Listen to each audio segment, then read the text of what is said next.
भारतीय सेना ने 132 साल पुराने 130 मिलिट्री फार्म्स बंद कर दिए हैं। 31 मार्च को इसे बंद करने की औपचारिक घोषणा की गई थी। साथ ही दिल्ली छावनी में इन फार्म्स को बंद करने को लेकर एक कार्यक्रम आयोजित किया गया।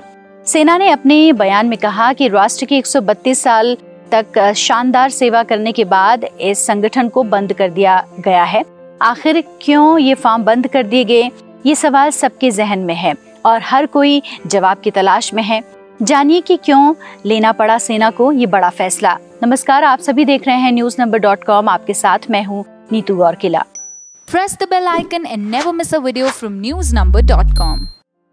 मिलिट्री फार्म्स की स्थापना ब्रिटिश काल में शुरू हुई थी। पहला मिलिट्री फार्म इलाहाबाद में 1 फरवरी 1889 को खोला गया था।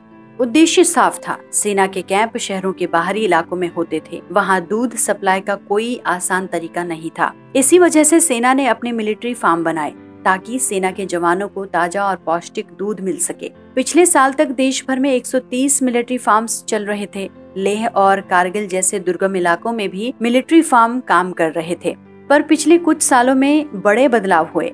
खासकर मिलिट्री कैंप्स अब शहरों के करीब आ गए हैं। दूध की सप्लाई पर भी अब चिंता करने की जरूरत नहीं रही, क्योंकि सेना को होने वाली सप्लाई में मिलिट्री फार्म की हिस्सेदारी सिर्फ 14% रह गई थी। सीमा पर तैनात सिपाहियों को पैक्ड दूध की सप्लाई होती थी। एक और बड़ा कारण था इन पर होने वाला सालाना 280 करोड़ रुपए का खर्च। इसे बचाने और सैन्य सुधारों के हिस्से के तौर पर ये फैसला लिया गया। दरअसल सेना अपना फोकस पूरी तरह कॉम्बैट रोल पर करना चाहती है।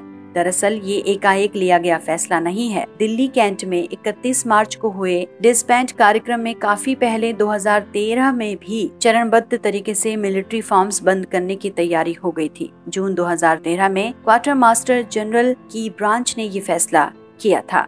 जून 2014 में deputy director general military farms ने एक आदेश जारी किया कि दूध की सप्लाई की जिम्मेदारी मिलिट्री फार्म से आर्मी सर्विस कॉर्प्स यानी कि ASC को सौंप दी जाए। 2016 में लेफ्टिनेंट जनरल DB शेरकटकर ने, जो कि अब रिटायर हैं, उन्होंने शाखाओं के पुनर्गठन की सिफारिश की, जिसमें मिलिट्री फार्म्स को बंद करने का सुझाव भी शामिल था।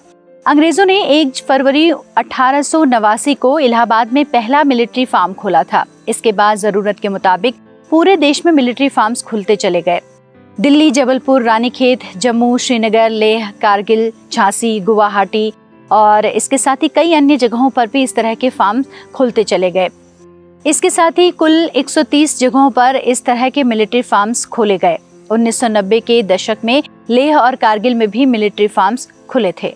हर साल इन फार्म्स में 3.5 करोड़ दूध और 25,000 मीट्रिक टन चारे का प्रोडक्शन होता था। सेना के रिकॉर्ड्स के मुताबिक आजादी के दौरान इन फार्म्स में करीब 30,000 गायें और दूसरे मवेशी थे। 1971 की जंग हो या फिर कारगिल युद्ध, सीमा पर तैनात जवानों को ताजा और पौष्टिक दूध इन्हीं फार्म से सप्लाई हुआ करता था। सेना ने मिलिट्री फार्म्स के मवेशियों को रियायती दरों पर राज्य सरकारों को सौंपने का फैसला किया। क्रॉस ब्रीडिंग फ्रिजवाल गायों की कीमत 1 लाख रुपए के आसपास है, लेकिन सेना इन्हें 1,000 रुपए में राज्यों और केंद्र के दूध उत्पादक केंद्रों को बेचेगी। मिलिट्री फार्म्स बंद होने के बाद यहाँ काम करने वाले स्थायी कर्मचारियों का तबादला मंत्रालय के दूसरे विभागों में किया गया है। वो रिटायर होने तक उन विभागों में सेवाएं देते रहेंगे। मिलिट्री फार्म्स की खाली जमीन का इस्तेमाल सैनिकों के रहने और अन्य व्यवस्थाओं के लिए किया जाएगा। वैसे मिलिट्री फार्म्स की स्थापना का मुख्य उद्देश्य सैनिकों को दूध की आपूर्ति तक सीमित था, पर बाद में सेना ने भारतीय कृषि अनुसंधान परिषद के साथ मिलकर प्रोजेक्ट फ्रेजवाल शुरू किया। ये दूध का प्रोडक्शन बढ़ाने के लिए हॉल्स्टेन फ्रिजियन को सहीवाल गायों के साथ ब्रीडिंग का प्रोग्राम था। 1991 में रक्षा मंत्रालय और कृषि मंत्रालय ने इस संबंध में एक करार पर हस्ताक्षर भी किए थे। इस प्रोजेक्ट का उद्देश्य एक ऐसे ब्रीड बनाना था जो 4% बटरफैट के साथ 300 दिन तक 4,000 किलो का उत्पादन करे।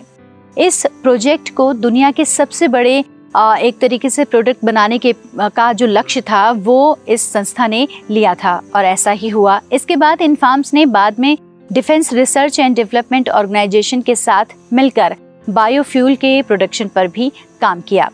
तो आज के लिए बस इतना ही। आप देखते रहिए newsnumber.com।